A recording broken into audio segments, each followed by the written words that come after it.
Hey guys, welcome back.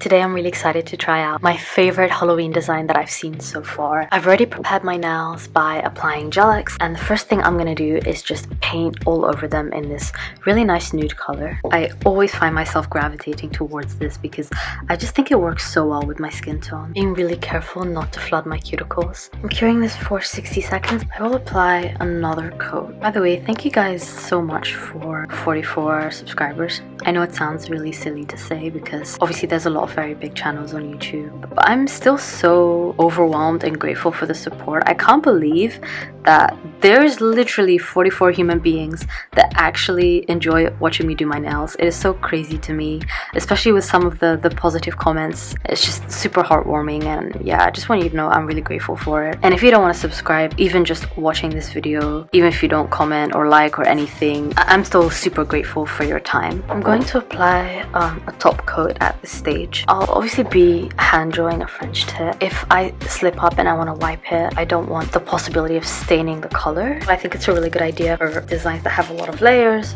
to just apply a top coat somewhere in the middle. This way you're kind of protecting the layers underneath that you're already finished. Now the problem is not going to be drawing the French tip itself.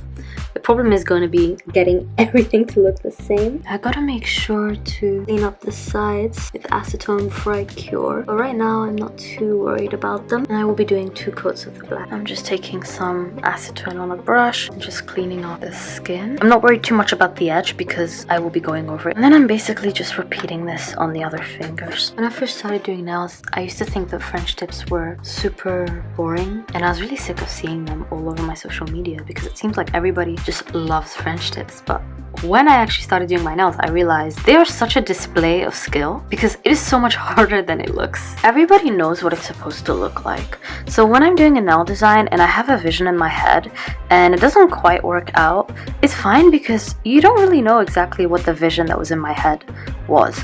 But for a French tip, you know it's supposed to be crisp, you know it's supposed to be even, you know that all of them are supposed to be the same. It's not an abstract design or anything like that. Not that abstract designs are not displays of skills, right? But more that people know what it's supposed to look like. I will admit they are a little bit boring to do. But that's probably because I don't have a lot of practice. I think if I was able to do them faster, it would be fine. Oh, now we get to see the top coat in action. No stain.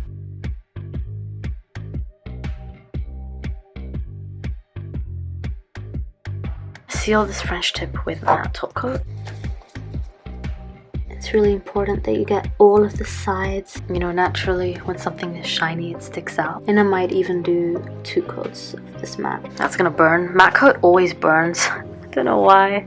Probably because it doesn't reflect as much of the UV light. You can see there's some parts towards the cuticle that are still a little bit shiny, so I'm gonna make sure to get those on my next coat. One of the reasons why I'm doing 2 coats of the matte is for some reason I noticed that it chips much easier than the glossy top coats. And when it chips, it becomes really obvious. So I'm hoping that, let's say 1 coat chips, then you know, all that you're seeing is the other matte coat underneath rather than a shiny crack in an otherwise matte design. I need to make sure that I'm also wrapping the tip of the nails.